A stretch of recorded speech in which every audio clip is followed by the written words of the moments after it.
ইমাম মালিক রহমতুল্লাহ আলাইহি জবরদস্ত আল্লাহর ওলি। উনার জামানায় এক মহিলা ইন্তেকাল করেছেন। মহিলা দিনদার ছিলেন, পর্দানশীল ছিলেন, কথাগুলো বুঝবেন, নামাজি ছিলেন। এই মহিলা ইন্তেকাল করবার পরে মহিলার গোসল করাবে, কিন্তু এই বাড়িতে কোনো মহিলা নাই। আরেক মহল্লার থেকে কয়েকজন মহিলা এসেছে, ওই নারীকে গোসল করাবার জন্য এসেছে। গোসল করাবার জন্য যখন তাকে পর্দা করে গোসলখানায় নিয়ে গেল, যেই মহিলা মৃত মহিলাকে গোসল করাবে সে আগে থেকেই তাকে চিনত।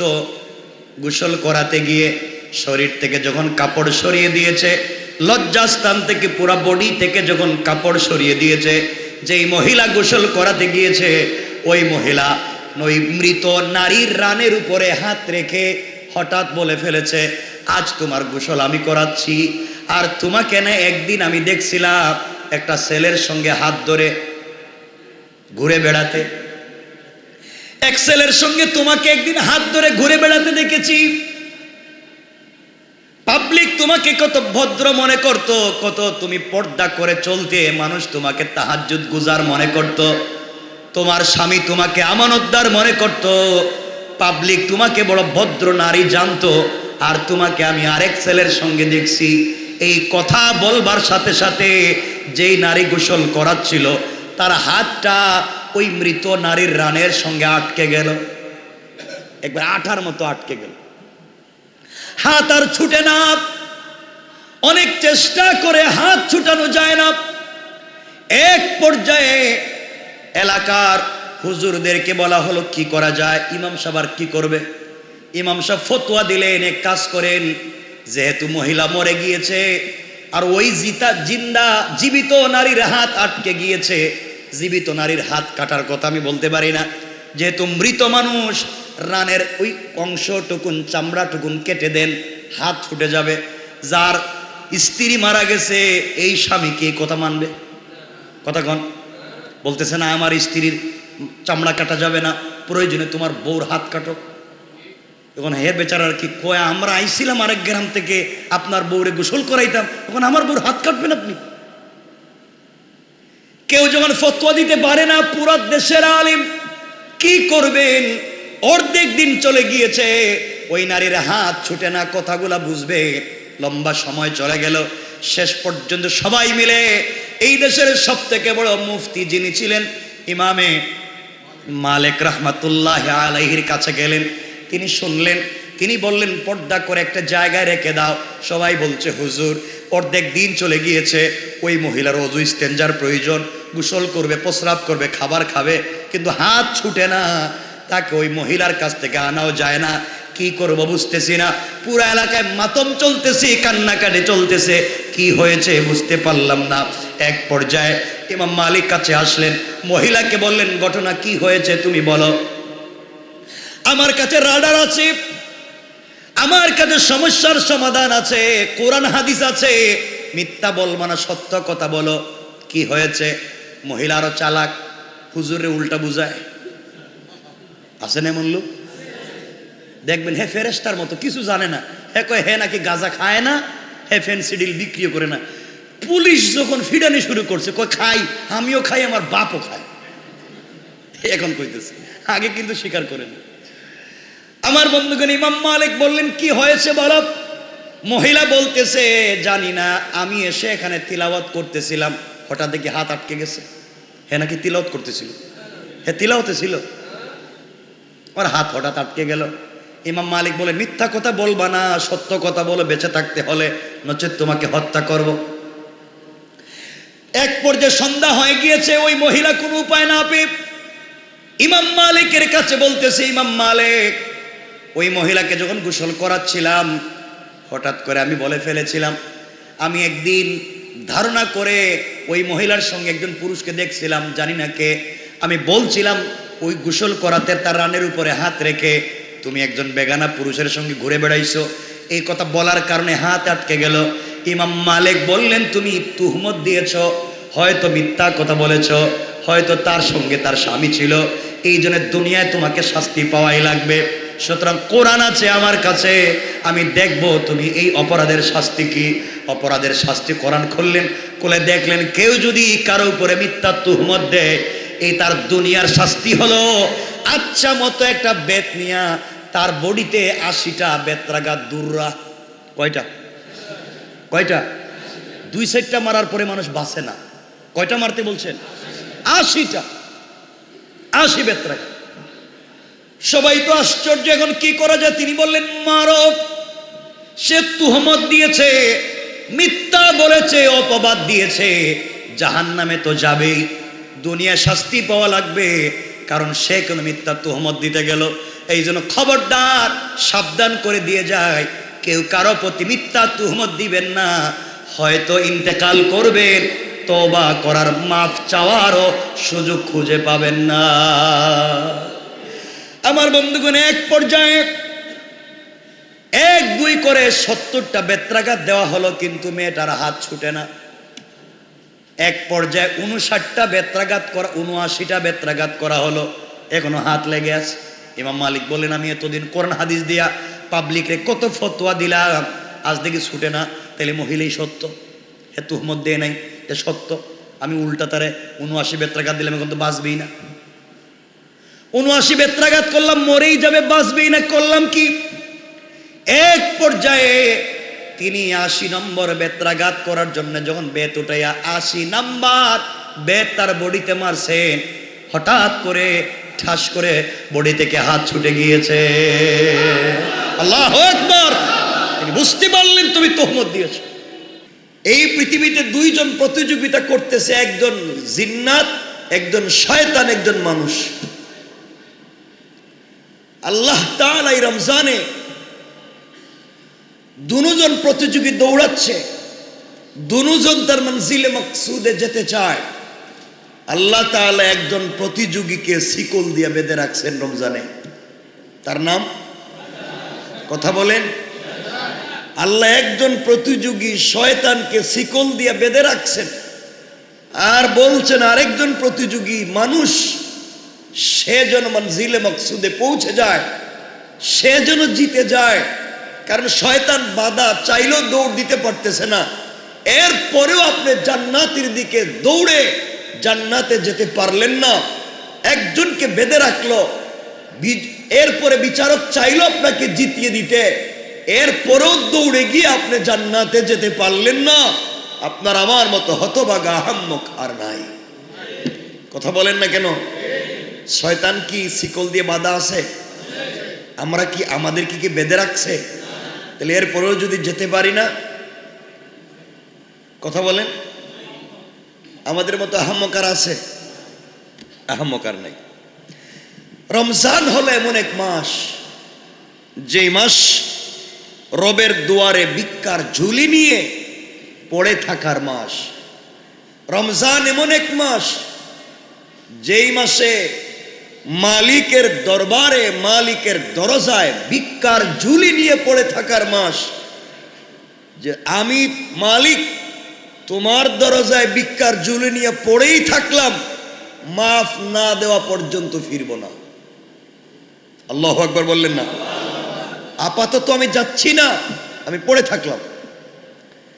একজন মানুষ আরেকজনের দরজায় পড়ে আছে, দরজা লাগাই রেখে দিছে। 2 ঘন্টা পরে দরজা খুলে দেখে ওখানে শুয়ে যায় না। আরো কতক্ষণ পরে দরজা খুলে দেখে তাও যায় না। সন্ধ্যা হয়ে গেছে, ব্যাপার কি, যায় না কেন? রাত হয়ে যাচ্ছে, যায় না। দরজা লেগে রেখে দিছে, বেচারার খুব রাগ। এরপরেও দেখবেন রাত্র যখন বেশি গভীর হয়ে যায়, আস্তে করে দরজা খুলে দিয়ে বলে, বাবা আর কত কষ্ট করবে, ভিতরে আয়। কথা বলেন না কেন? আপনার রবের দরওয়াজায় ভিক্ষুকের মতো পড়ে থাকেন, সারা দিন পড়ে থাকেন, দরওয়াজা যদি নাও খুলে, সন্ধ্যা পর্যন্ত পড়ে থাকেন, দরওয়াজা যদি নাও খুলে, রাত্রবেলা যখন তিনি ডাক দিবেন, আলামি মুস্তাগফিরিন ফাগফির আলা, আসনি কেউ ক্ষমা চাওয়ার, আমি তো ক্ষমা করে দেব। ওর দরজা থেকে বলছে তুমি ক্ষমা করে দিবা, তোমার দরজায় পড়ে আছি আমি 5, 7, 10 ঘন্টা থেকে, একবার ওইদিকে তাকাইলা না, তুমি কারে ক্ষমা করে দিতে চাও? আল্লাহর লজ্জা লেগে যায়, আল্লাহ তাকে আগে ক্ষমা করে দেয়। রবের দরওয়াজায় পড়ে থাকো। এই সুযোগ আর পাওয়া যাবে না। এই রমজান চলে গেলে এই বৎসর আর রমজান আসবে না। এই জন্য আমরা মাফ নিয়ে নিব। বলেন ইনশাআল্লাহ, বলেন ইনশাআল্লাহ, ইনশাআল্লাহ। কেমনে মাফ নিব বলেন? আমরা তো গুনাহ করতেই আছি। রমজান তো বিদায় নিয়েই ফেলেছে, চলে যাওয়ার সময় রেডি হয়ে গিয়েছে। মেহমান কোথাও যাবে, দেখবেন আগে তার ব্যাগ লাগেজ সব রেডি করে ফেলে, চলে যাচ্ছে, যাওয়ার সময়ের অপেক্ষা করতেছে। তো রমজান তো চলে যাওয়ার কথা বলেই ফেলেছে, আর কয়েকটা দিন, আর মাত্র কয়েকদিন, আমি তো চলেই যাচ্ছি। তুমি কোনো কল্যাণ নিতে পারলে না। লাইলাতুল কদর সে তো চলেই গিয়েছে। আজ সামনে 26তম রাত্র, আর 2 রাত মাত্র বাকি আছে বেজোড়। 27 এবং 29 হয়তো গিয়েই ফেলেছে লাইলাতুল কদর, আর তুমি আমি এখনো ঘুমে কাটাচ্ছি, ঘুমে কাটাচ্ছি।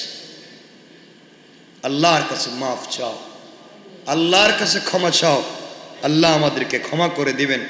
বলেন আমিন।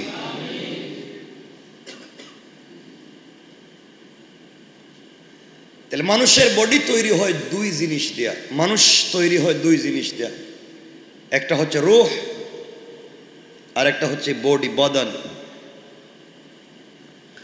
আমরা এই কথাগুলো অনেক শুনেছি, আমরা খুব সংক্ষেপ করে করে শুনে নেই। লাইলাতুল কদর এমন এক রাত, যেই রাত বান্দা যদি ইবাদতে থেকে যায়, আল্লাহ যদি ইবাদতে পেয়ে যায়, বান্দাকে ক্ষমা করে দেয়। একদিনের জন্য না, জীবনের মতো ক্ষমা করে দেয়। এই সময় হয়তো চলেই যাচ্ছে, আমরা বুঝতে পারতেছি না। এই জন্য আল্লাহর ওয়াস্তে রমজানকে কাজে লাগান। যে 2-3টা দিন বাকি আছে কাজে লাগান। কেমনে? নামাজের পরেই তো আমরা গীবত শেখায়েতে বসে যাই, তুহমত দেই, আফসুস হয়। আমরা নামাজ পড়ি, আমরা রোজাও রাখি, আমরা ইবাদত করি, তুহমত দিই। তুহমত, তুহমত বুঝেননি? তুহমত বুঝেননি? বুঝছেন? বলছি তুহমত বুঝেননি? কারো উপরে মিথ্যা অপবাদ দেওয়া, কারো সম্পর্কে মিথ্যা ধারণা করা, তার নাম তুহমত। কারো মিথ্যা ধারণা করে তার উপরে কিছু ট্যাগ লাগাইয়া দেওয়া, এটার নাম তুহমত। এটা আমরা করি না। বলেন করি না? বসতে বসতে করি, সালাম ফিরাইয়া করি, তাহাজ্জুদের সেজদায় গিয়া সালাম শেষ করে তসবিহ পড়ে পড়েও আরেকজনের গীবত করি। করি কি করি না? বলেন করি কি করি না? তো ইবাদত কবুল হবে কেমনে? গজব আসবে না তে কি আসবে? গজব আসবে না তে কি আসবে?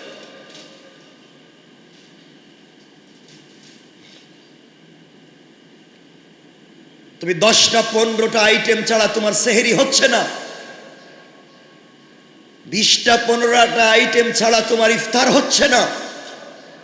ইফতার শেষ করে আবার প্লেট নিয়ে বসছো খেতে, একবারও তোমার এই ধারণা তৈরি হলো না তোমার ভাই ফিলিস্তিনে ইফতারের সময় তুমি প্লেট নিয়ে বসছো, আর সেই ইফতারের সময় তার কলিজার টুকরা বাচ্চার শরীর থেকে ঝাঁঝরা হয়ে গিয়েছে, টপ টপ করে রক্ত পড়ে, সে বাচ্চাকে কুলে নিয়ে বসে আছে।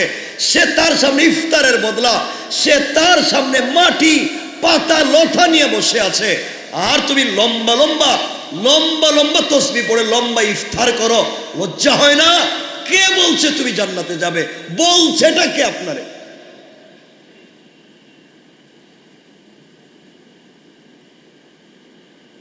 আপনার অন্তরে যতক্ষণ পর্যন্ত অন্য মুসলমানের প্রতি একটু নমনীয়তা, দুর্বলতা তৈরি না হবে, আপনি কখনো জান্নাতে যেতে পারবেন।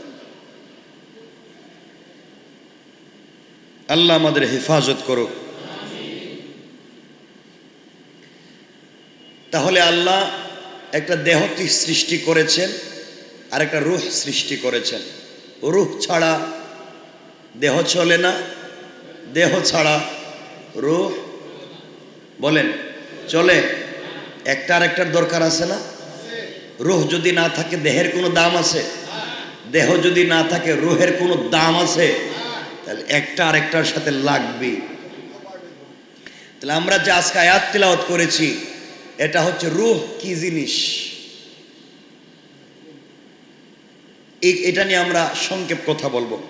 আল্লাহ তাআলা কোরআনে কারীমের 17 নম্বর সূরা বনী ইসরাঈলের 85 নম্বর আয়াত থেকে আল্লাহ রাব্বুল ইজ্জত ওয়াল জালাল এই কথাগুলো বলছেন। আল্লাহ রাব্বুল ইজ্জত ওয়াল জালাল বললেন, ওয়ায়াসআলুনাকা আনির রূহ কুলির রূহু মিন আমরি রাব্বি ওয়ামা উতীতুম মিনাল ইলমি ইল্লা কলিলা। আল্লাহ রাব্বুল ইজ্জত ওয়াল জালাল বললেন, পয়গম্বর আরবি, ইয়া রাসূলুল্লাহ, ইয়া হাবিবাল্লাহ, ও পয়গম্বর আরবি, দুনিয়ার জমিনে মানুষ আপনাকে রূহ সম্পর্কে জিজ্ঞাসা করবে, রূহ সম্পর্কে প্রশ্ন করবে, আপনি বলে দিন কুলির রূহু মিন আমরি রব্বি, রূহ হলো আমার রবের একমাত্র আদেশ। রূহ আলাদা কোনো জিনিসের নাম নয়, রূহ হলো আল্লাহর আদেশের নাম। তোমাদেরকে জ্ঞান দেওয়া হয়েছে, তোমরা চিন্তা করে কিছু পাবে না। ওয়ামা উতীতুম মিনাল ইলমি ইল্লা কলিলা। আল্লাহ রাব্বুল ইজ্জত ওয়াল জালাল জানাইয়া দিলেন, পয়গম্বর আরবি আপনি গোটা সৃষ্টিকে জানাইয়া দেন তাদেরকে জ্ঞান দেওয়া হয়েছে অতি সামান্য। পড়েন সুবহানাল্লাহ। হাদিসে এসেছে, পুরা দুনিয়া যদি দরিয়া হয়ে যায়, পুরা দুনিয়া যদি সাগর হয়ে যায়, পুরা সৃষ্টি যদি সাগর হয়ে যায়, আর ওই সাগর থেকে একটা কাক, একটা পাখি যদি তার ঠোঁট বিছিয়ে 1 ফোঁটা পানি উঠায় ফেলায়, তাহলে পুরা দুনিয়ার পানি থেকে তার ঠোঁটে যেই পরিমাণ পানি আসবে, আল্লাহ বলেন গোটা দুনিয়া সাগর সমতুল্য আমার জ্ঞান থেকে তোমাদেরকে পুরা সৃষ্টিকে দেওয়া হয়েছে সেই কাকের ঠোঁটে লেগে থাকা 1 ফোঁটা পানি। আল্লাহু আকবার। আর 1 ফোঁটা এই ঠোঁটের পানি দিয়া রকেট বানাচ্ছ, বিমান বানাচ্ছ, ক্ষেপণাস্ত্র বানাচ্ছ, ব্যালিস্টিক মিসাইল বানাচ্ছ, পুরা দুনিয়াকে ধ্বংস করে দেওয়ার জন্য তোমরা দুনিয়ার জমিনে ভাইরাস তৈরি করছো, পৃথিবীকে ধ্বংস করে দেওয়ার জন্য পরিকল্পনা করছো। তোমরা কি না করছো, এই 1 ফোঁটা জ্ঞান, পানির মতো জ্ঞান দেয়া আমি আল্লাহর কাছে তো বাকি সবই রয়ে গেল। বান্দা তুমি আমার হয়ে যাও, আমি কুদরতিভাবে তোমার দিলের ভিতরে সেই জ্ঞান ঢেলে দেব। সুবহানাল্লাহ বলেন।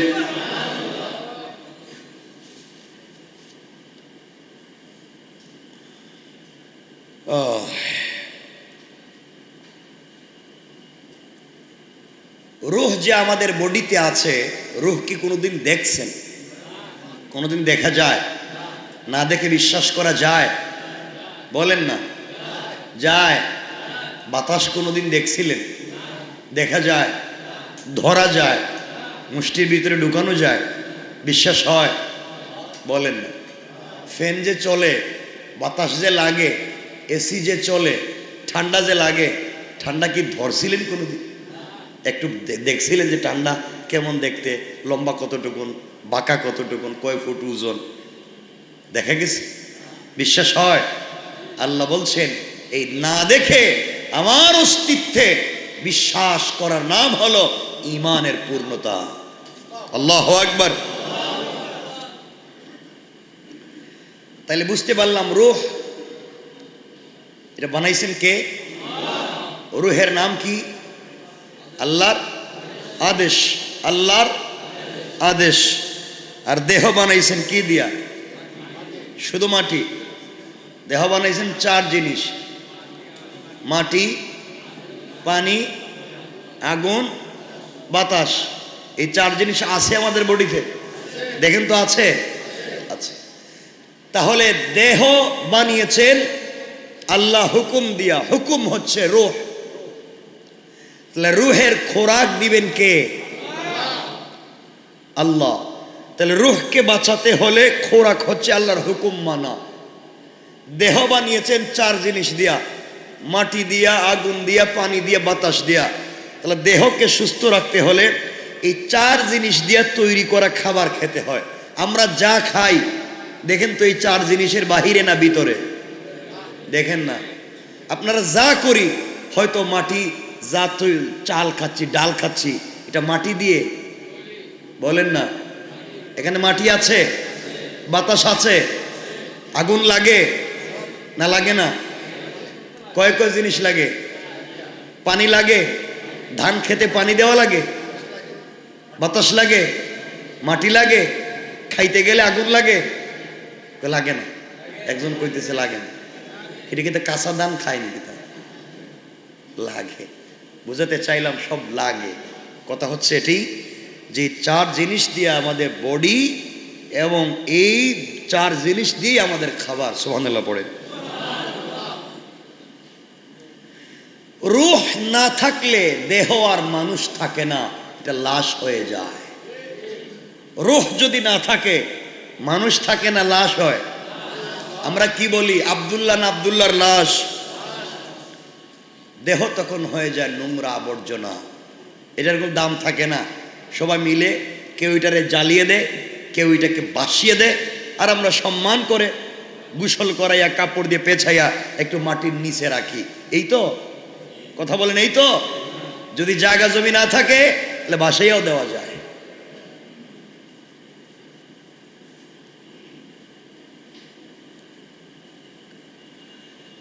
রূহকে আমরা সারা বৎসর আল্লাহর হুকুম পালন করে, রূহকে আমরা যতটুকুন খোরাক দেই তা যথেষ্ট হয় না। এই জন্য রূহের খোরাক সৃষ্টির জন্যে আল্লাহ তাআলা দিয়েছেন রমজান। সুবহানাল্লাহ বলেন। দেহকে ভালো রাখবার জন্য কত কিছু খান, কত ফল খান, কত ফ্রুটস খান, কত গোশত খান, ইনিয়ে বিনিয়ে নাম দিয়া রান্না করে খান, তাও যেন বডিটা ভালো থাকে, ঠিক না? হ্যাঁ, কত কিছু খান বডিটা ভালো রাখবার জন্যে। জিম করেন কেন? কথা বলেন। বডিকে ভালো রাখবার জন্য। এই চামড়ায় কত ক্রিম ইউজ করেন, আরে বোকা, চামড়া তো চামড়াই থেকে যাবে। বডিতে কত পারফিউম ইউজ করেন, সব তো তাকে ভালো রাখবার জন্য। আমি জানতে চাই, এই দুর্গন্ধযুক্ত মাটি দিয়ে তৈরি করা এই বডিকে ভালো রাখবার জন্য তোমার আমার জিন্দগিতে যা ইনকাম করি সবই বডির তলেই যায়। কথা বলেন না কেন? এই বডির পিছনে সব শেষ, কিন্তু রূহকে সুস্থ রাখতে কি করলেন? কি করলেন রূহকে ভালো রাখতে? এই জন্য আল্লাহ রাব্বুল ইজ্জত ওয়াল জালাল বললেন, 11 মাস পর্যাপ্ত পরিমাণে খোরাক না পেয়ে রূহ যেভাবে দুর্বল হয়ে যায়, রমজান মাসে তার চিকিৎসার প্রয়োজন পড়ে যায়। সুতরাং বলা যেতে পারে রমজান মাসে আমরা একটা রূহের হসপিটালে ভর্তি হয়ে যাই, এবং 1 মাসের চিকিৎসায় বাকি 11 মাস রূহটাকে আমরা ভালো রাখতে পারি। কোন সুবহানাল্লাহ।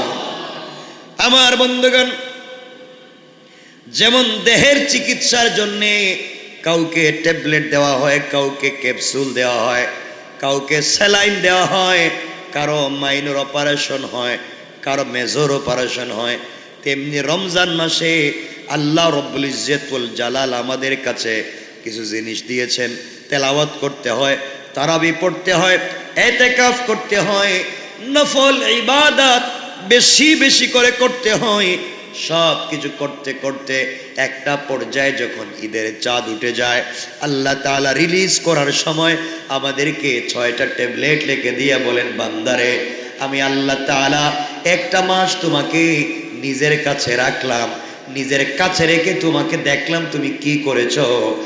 ঈদের চাঁদ উঠিয়ে দিয়েছি, তুমি আগের মতো আবার দুনিয়ার কাজে ব্যস্ত হয়ে যাইবা, কিন্তু গোলাম তোমাকে 6টা ট্যাবলেট লিখে দিলাম, ওটা ঠিক মতো যদি সেবন করতে পারো, বাকি 30 দিনের ভিতরে যদি তুমি খেয়ে ফেলতে পারো, বাকি 30টা শাওয়ালের দিনের ভিতরে 6টা রোজা যদি রাখতে পারো, আমি আল্লাহ তাআলা ওয়াদা দিলাম বাকি 11 মাস আবার রমজান আসার আগ পর্যন্ত তোমার রোগকে, তোমার দেহকে, তোমার বডিকে সুস্থ রাখার জিম্মাদার স্বয়ং আমি আল্লাহ। আল্লাহর রাসূল সাল্লাল্লাহু আলাইহি ওয়াসাল্লাম, আল্লাহ রব্বুল ইজ্জত ওয়াল জালাল আল্লাহর রাসূলকে বলেছেন কোরআনে কারীমের 6 নম্বর সূরা সূরা আনআমের 160 নম্বর আয়াতে আল্লাহ বলছেন, মান জাআ বিল হাসানাতি ফালাহু আশরু আমসালিহা, যে ব্যক্তি কোন সওয়াবের কাজ করবে আল্লাহ তাকে কমপক্ষে 10 গুণ বাড়াইয়া দিবেন। আর রমজানে যখন করবে তাকে বাড়াবার আল্লাহ রব্বুল ইজ্জত ওয়াল জালাল বলেন তার গুণ বাড়াবো 70 থেকে ফাকাদ জাদা, আরো কত বাড়িয়ে দেব পৃথিবীর কেউ জানে না, একমাত্র জানেন কে? আমরা বলি রমজানে একটা ভালো কাজ করলে 70 গুণ, আল্লাহ বলেন 70 গুণ না, 70 থেকে শুরু করি। সুবহানাল্লাহ বলেন না, আমি শুরু করি 70 থেকে, তোমরা মনে করছো 70ই দেই। হাদিসের ইবারত মুসলিমে ফাকাদ জাদা, আমি আরো বাড়াইয়া দেই। কত বাড়াইয়া দিবেন তার কোনো হিসাব নাই। আল্লাহু আকবার, কত বাড়াইয়া দিবেন তার হিসাব নাই। এই জন্য 70 গুণ না, 70 থেকে শুরু করেন, কত বাড়াইয়া দিবেন হিসাব নাই। আল্লাহু আকবার। এই সুযোগকে আমরা কাজে লাগাই। এই জন্য আমরা রমজানের 30টা রোজা রাখবো। আলহামদুলিল্লাহ, হতে পারে এই বছর 30টা রোজা, আমি বললাম আলহামদুলিল্লাহ, হতে পারে এই বছর 30টা রোজা আর 6টা 10 করে হলে 30 দিনে 300, 6 10 60, আরবি ক্যালেন্ডার 360 দিনে হয়ে যায়। এই যদি 6টা রোজা রাখি, 30টা রোজা রাখি, আল্লাহ বললেন পুরা 1 বছর দেহকে এবং রূহকে সুস্থ রাখার জিম্মাদারি আমি আল্লাহ নিয়ে নে। আল্লাহ রাসূল সাল্লাল্লাহু আলাইহি ওয়াসাল্লাম মুসলিমের হাদিস বলেছেন, মান সামা রমাদান সুম্মা আতবাহু সিত্তাম মিন শাওয়াল কানা কাসিয়ামিদ দাহরি কুল্লিহি। রাসূল সাল্লাল্লাহু আলাইহি ওয়াসাল্লাম বললেন, যেই ব্যক্তি রমজানের রোজা রাখবার পরে তার অনুসরণে শাওয়াল মাসের 6টা রোজা রাখলো, সে যেন আমি আল্লাহর কাছে 12 মাসের 12টা মাস একাধারে রোজা রাখলো, সেই একাধারে রোজা রাখার সওয়াব তার আমলনামায় লিখে দে। পারবো না ইনশাআল্লাহ? কথাগুলো ভালো করে মনে রাখবেন। রমজানের এত দাম কেন? রমজান তো বাকি 11 মাসের মতো 1 মাসের নাম, এত দাম কেন হয়ে গেল? রোজা রাখবার কারণে দাম হয় নাই, সারাদিন না খেয়ে থাকবার কারণে দাম হয় নাই, এই রাত্রে আমরা তাহাজ্জুদ পড়ি, তারাবি পড়ি, এই জন্য এই রমজানের দাম হয় নাই।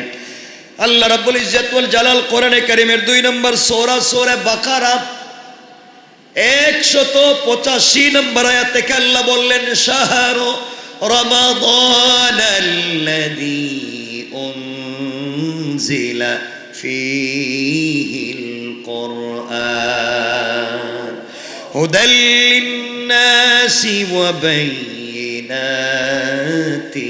মিনাল হুদা ওয়াল ফুরকান। আল্লাহ রাব্বুল ইজ্জত ওয়াল জালাল বললেন, রমজান এমন 1 মাস, এতে মানুষের দিশারি, সৎ পদের স্পষ্ট নিদর্শন এবং সত্যের পার্থক্যকারী হিসাবে রমজানের দাম বাড়িয়ে দিয়েছি। কারণ এই মাসে নাজিল করেছি আমি আল্লাহ 30 পারাল কোরআন। আল্লাহু আকবার। রমজানের দাম বাড়িয়ে দিয়েছেন কে? আওয়াজ করে বলেন কে? কিসের মাধ্যমে? কোরআন নাজিলের মাধ্যমে। আল্লাহু আকবার বলেন। তো রমজান কিসের মাস? কোরআন নাজিলের মাস। রমজান কিসের মাস? এই মাসে কোরআন শোনো, কোরআন পড়ো, কোরআন বুঝো। পড়লেও সওয়াব, না বুঝে পড়লেও সওয়াব, বুঝে পড়লেও সওয়াব, হাত দিলেও সওয়াব, তাকাইলেও সওয়াব, কানে শুনলেও সওয়াব, বসে থাকলেও সওয়াব, আর না পারলে কোরআন বুকে নিয়ে দাঁড়িয়ে থাকলে 100% জান্নাতি। আল্লাহু আকবার। হাদিসে আছে ঘটনা, এগুলা বললে আমাদের সময় কমে যাবে। এক বেচারা কোরআন পড়তে পারতো না। কি পারতো না? পড়তে পারতো না। ইন্তেকাল করলো। ইন্তেকালের আগে বাচ্চাদেরকে বলছে, শোনো আমি তো মরে যাব, জীবনে যার অন্যায় করছে বাঁচার কোনো পদ্ধতি নেই, আমি তো কোরআন পড়তে পারি না, তোমরা আমার কোরআনের কপিটা দিও। সারা রাত দিন বুকে লইয়ায় কোরআনটারে বুকে ধইরা ঘুমায়া যায়। ঘুম থেকে উঠলো কোরআন বুকে, কারণ আমি তো পড়তে পারি না, কিন্তু কোরআনের কপিকে ভালোবাসি। ইন্তেকাল করছে, তার সন্তানেরা স্বপ্নে দেখে তার বাপ জান্নাতুল ফিরদাউস। আব্বা তোমার তো জিন্দেগিতে কোনো নেক আমল ছিল না, যা খারাপই আছে সব করছো, তুমি কেমনে জান্নাতে গেলা? গোলাম বলছে, বাপরে যত অপরাধী করি না কেন, আমি তো ভালোবেসেছিলাম আল কোরআনকে, বুকে জড়িয়ে ধরেছিলাম কোরআনকে। আল্লাহ এই ভালোবাসায় আমাকেও ভালোবেসে মাফ করে দিয়েছে। পারবো না ইনশাল্লাহ? রমজান কোরআন নাজিলের মাস, বেশি বেশি করে কোরআন পড়েন, বেশি বেশি করে কোরআন শোনেন। এই সুযোগ দিয়েছেন কে? রমজানে যেদিন কোরআন নাজিল হয়, রমজান আমি কালকে বলেছি, রমজান প্রথম শবে কদর, প্রথম লাইলাতুল কদর এই ইতিহাসে যেদিন হয়েছে, এটা ছিল 25 রমজান। এই যে আজকের রমজান কত? ওই 25 রমজান দিনের আগের রাত, মানে 24 তারিখ দিবাগত রাত পৃথিবীতে প্রথম লাইলাতুল কদর ছিল। আর আপনারা এটা 27 তারিখ বানাইছেন। আল্লাহ তাআলা যেদিন রসুলের কাছে কোরআন নাজিল করেন, ওই রাত কত রাত? 24 দিনগত রাত, 25 রাত, মানে যে রাত গেল, এই রাত্রে আপনারা কই ছিলেন? ঘুমাইছিলেন, ঠিক না? খুব ঘুমাইছেন। আল্লাহ এদিন নিজে কোরআন নাজিল করলেন। তা এক পারা নাজিল করেন নাই, প্রথম জিবরিল আমিনকে দিয়ে 30 পারা কোরআন একসাথে রসুলের কাছে নাজিল করেছে। প্রত্যেক রমজানে আল্লাহ তাআলা জিবরিল আমিনকে দিয়ে পুরো 30 পারা কোরআন রসুলের পাককে তেলাওয়াত করে শোনাইয়া দিতেন। সুবহানাল্লাহ বলেন। আল্লাহ বলেন, এই কোরআন আমি নিজে তিলাওয়াত করেছি, এই কোরআন জিবরিলকে দিয়া তেলাওয়াত করাইছি, এরপরে কোরআন জিব্রাইলকে দিয়ে তেলাওয়াত করায় রসুলকে শোনাইয়া দিয়েছে। সুবহানাল্লাহ বলেন। তাহলে আমরা যে কোরআন পড়ি, এটা তিলাওয়াত করছেন কে? কথা বলেন না কেন? ওই আমরা যেভাবে পড়ি এভাবে পড়ছেন? কেমনে পড়ছেন কোন বলা লাগবে? কিছু কয় নাই। কেমনে পড়ছেন আল্লাহ বলে? আমাদের মতো হ্যাঁ হু হা হু করে পড়ছেন? শুদ্ধ করে পড়ছেন? আল্লাহ তার মতো করে পড়ছেন, সহি শুদ্ধ। তাহলে আমাদের তেলাওয়াতটা সহি শুদ্ধ হয়ে যদি যায়, আর আল্লাহর কুদরতের ঠুট, আল্লাহ পড়ছেন আলিফ লাম মিম, আমাদের ঠুটও যদি আল্লাহর কুদরতি ঠুটের সাথে মিলে যায়, আমরা এভাবে আলিফ লাম মিম পড়ি, রব বলেন তারে জাহান্নামের আগুন স্পর্শ করবে না। আল্লাহু আকবার। এই সুযোগ আছে না নাই? এই জন্য আল্লাহর কাছে বেশি বেশি করে আমরা চাইতে হবে। কথাগুলো ভালো করে শুনেন। আগেকার উম্মতেরা শত শত বৎসরের পৃথিবীতে বসবাস করেছে, তারা অনেক নেক আমল করেছে। আল্লাহর পয়গম্বরের কাছে মুসলমানেরা ডাক দিয়ে বলেছেন, পয়গম্বরে আরবি